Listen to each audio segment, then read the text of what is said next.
Kita hidup di penghujung zaman. Kita hidup di akhir zaman. Antara kita dengan Rasulullah sallallahu alaihi wasallam ada satu rentang jarak yang cukup panjang, 1400 tahun yang lalu. Oleh karena itu, tidak heran apabila dalam kita beragama, dalam kita menjalankan syariat Islam, dalam kita beribadah sudah sangat jauh berbeda dengan ibadahnya para sahabat. Kita harus siap menerima risiko kehidupan sebagai manusia akhir zaman. Ada satu renungan yang mencoba mengambil dari beberapa jenis buah-buahan. Orang ini iseng tapi serius. Dari 10 jenis buah-buahan tersebut, nama buah tersebut menjadi singkatan yang mudah-mudahan bisa menjadi obat lahir dan batin. Saya renungkan,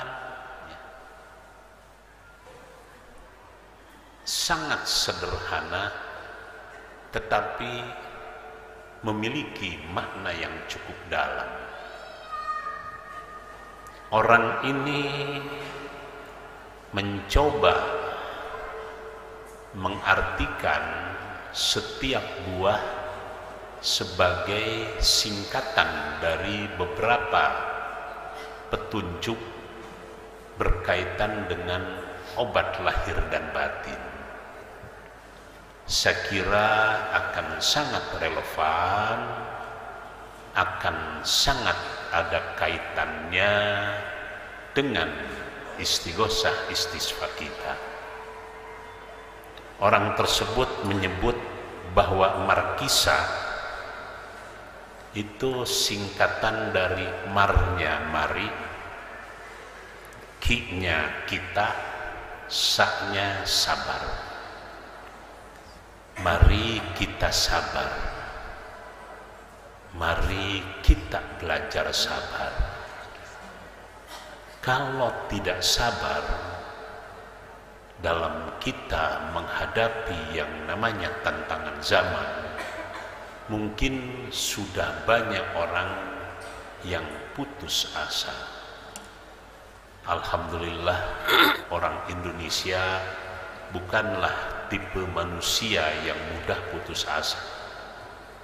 Korea Selatan sekarang ini termasuk dua negara yang cukup maju di Asia selain Jepang dan Cina, kemudian Korea Selatan. Namun tingkat bunuh diri orang-orang Korea sangat tinggi, sampai semua jembatan di Korea itu terpaksa ditinggikan karena setiap minggu selalu saja ada 2 atau 3 orang yang bunuh diri. Ya. Na'udzubillahi min dzalik. Markisa, mari kita sabar, mari kita belajar sabar. Kemudian yang kedua, jeruk. Ada jeruk Garut, ada jeruk Medan, ada jeruk Shanghai, ada jeruk Bali. Nah, jeruk di sini jeruk istisfa. Jeruk dicoba disingkat, J-nya jangan, R-nya berbuat, ruk-nya buruk.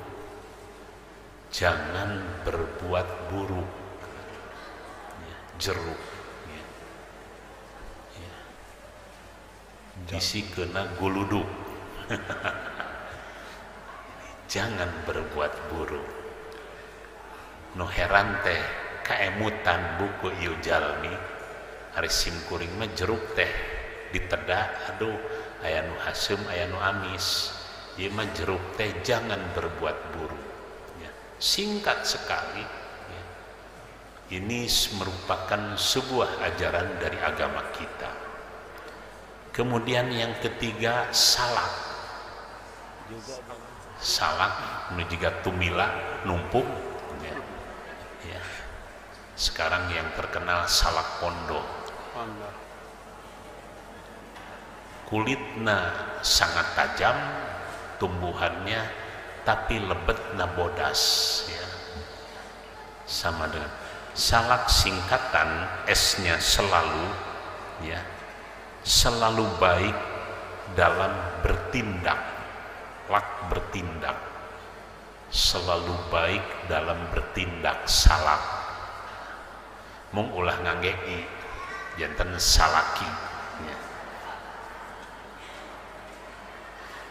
Namun pami ditambihan i janten salaki, selalu bertindak dalam bertindak kepada istri. Aduh. Yang berikutnya pisang ya. Nah, pisang Ambon, pisang Raja Sere, pisang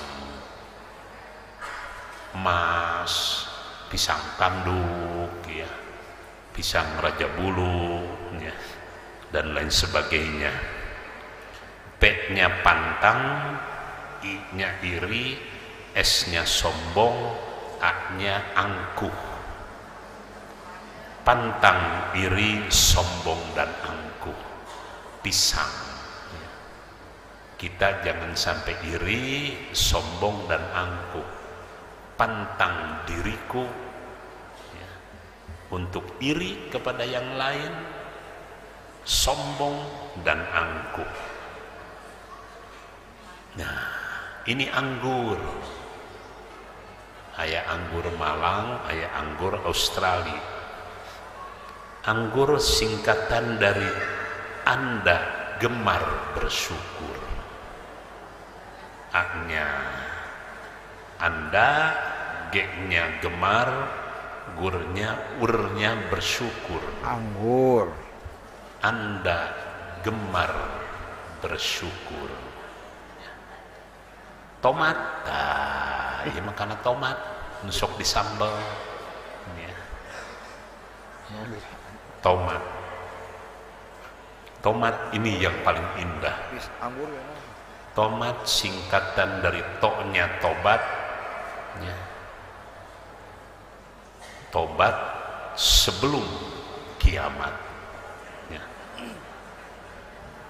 Tobat sebelum kiamat. Ulah ngantosan kiamat bu tobatna. Melon, nah melon. Pak Lukman mah nyebatkeun singkatan melon teh tina menak demplon jana sanes. Sanes menak demplon. Melon maknya menolong o-nya orang lain, menolong orang lain. Melon menak demplon. Strawberry, nah ieu strawberry mah panjang ieu margi ti Inggris tanah.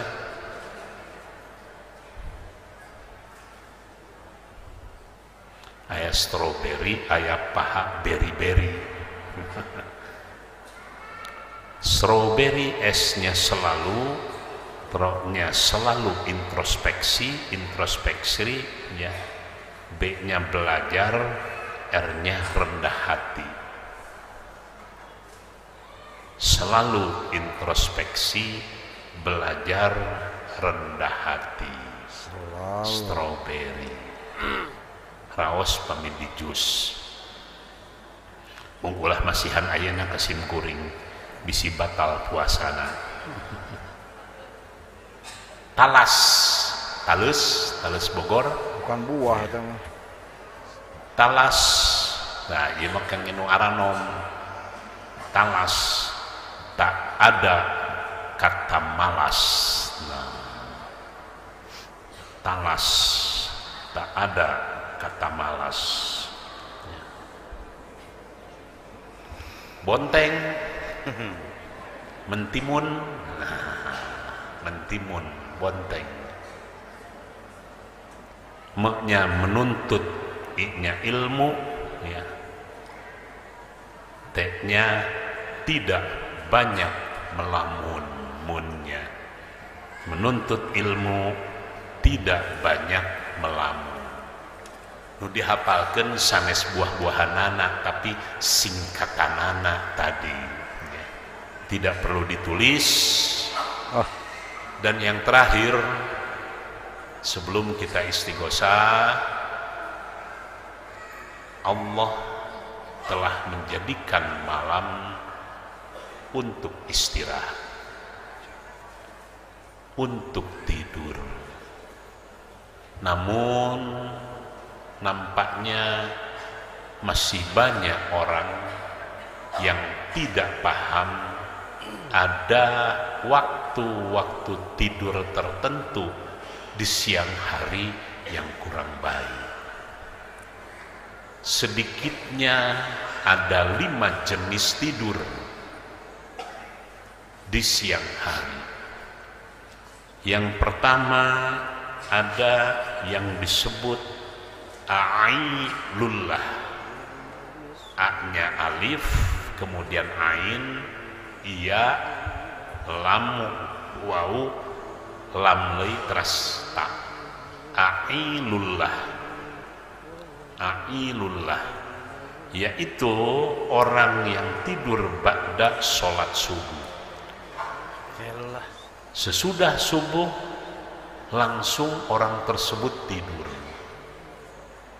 Maka tidur orang tersebut dalam kamus Islam disebutnya a'ilullah. A'ilullah.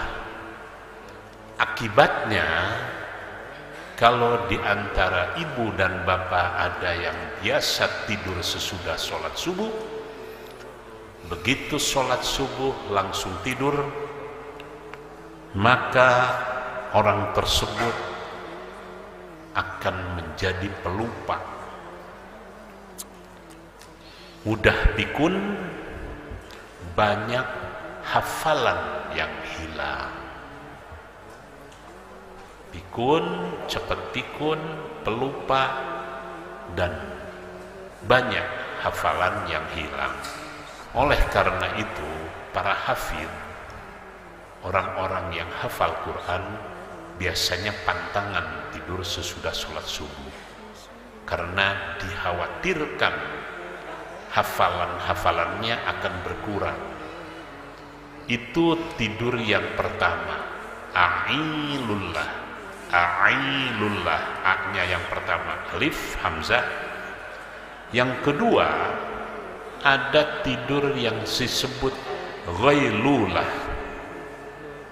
pakai ghin, ya, ghin, ain ghin, ghailulah, ya, ghadab, ghila, ya. Ada yang disebut ghailulah, yaitu orang yang tidur ba'da sholat duha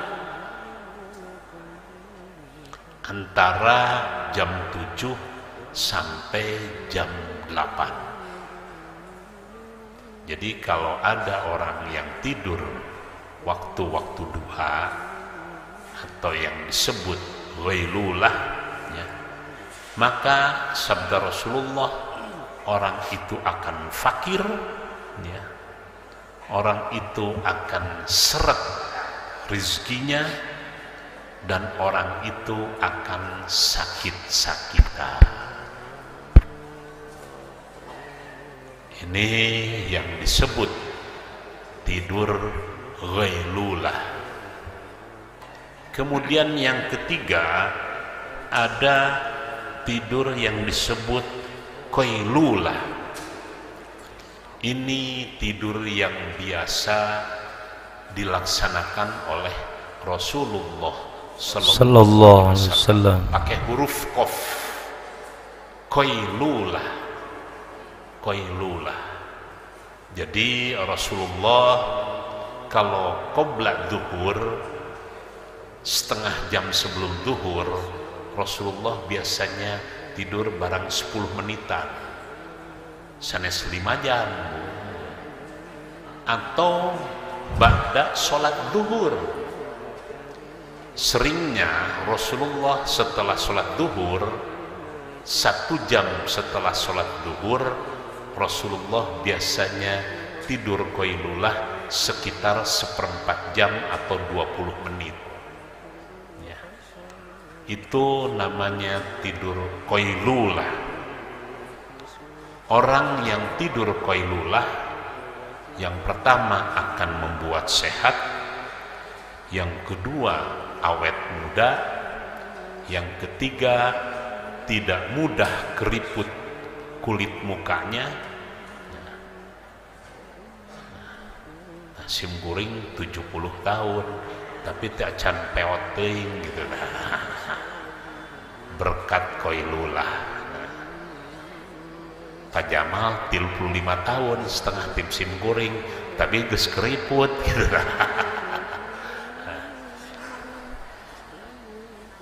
Dan setelah tidur siang qailulah, Rasulullah timbul semangat hidupnya, ya. Jadi untuk vitalitas hidup, ya.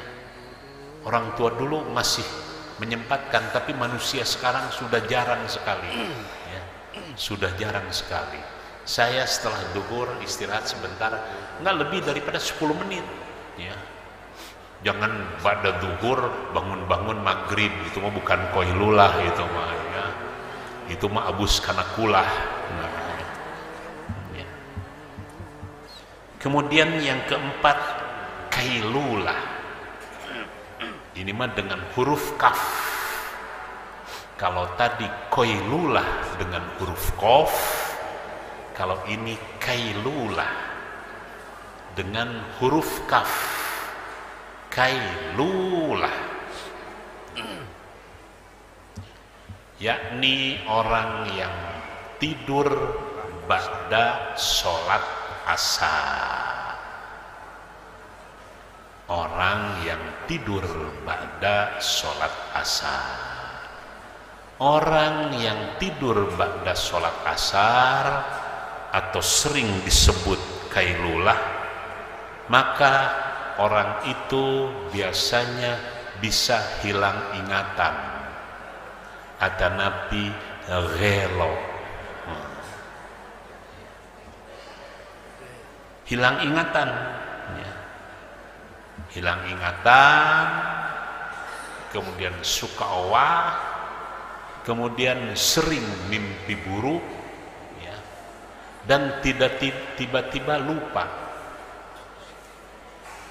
Sayyidina Ali karramallahu wajhah selama hidupnya sekali tertidur ba'da sholat asar, sampai-sampai waktu bangun itu lupa pakai sarung ya.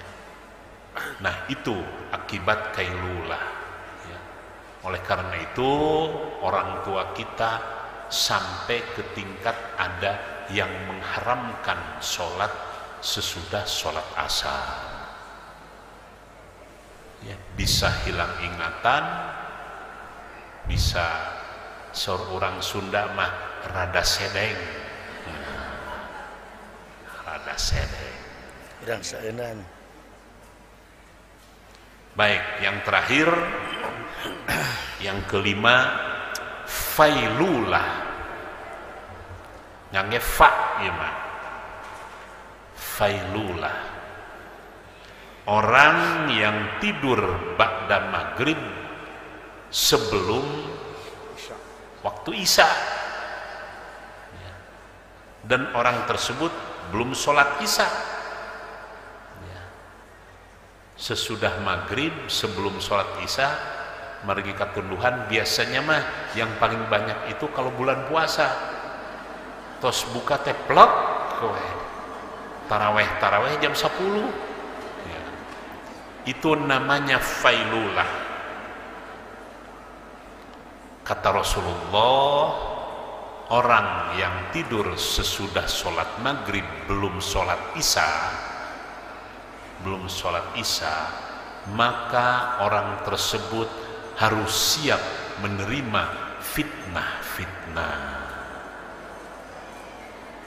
Harus siap menerima fitnah-fitnah.